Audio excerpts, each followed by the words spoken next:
everyone, it's Adele from REEP. This week I'm going to show you how to make your own English knot garden in a shoebox. Let's get started.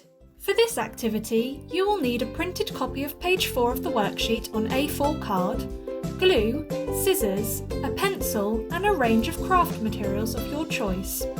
Take a look at the worksheet for ideas of what you could use. Begin by cutting around the outside of the template on page 4, so you are left with the net of a shoebox with no lid. Now, using the information on pages 2 and 3, draw a design for an Elizabethan knot garden onto your template. Remember that the central rectangle is the ground and the 4 outer rectangles are the surrounding walls.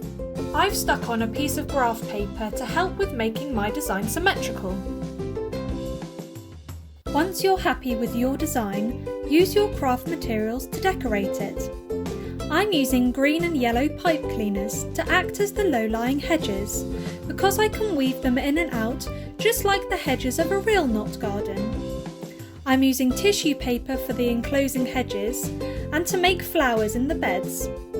Finally, I'm sticking down mustard seeds for the gravel path. When you've finished, carefully fold the walls inwards along the dashed lines. Fold tabs A to D inwards, then use your glue to stick these to the outside of your walls to form a box shape. Here is my finished Elizabethan knot garden. What do you think? Could I have added anything else to make it more realistic?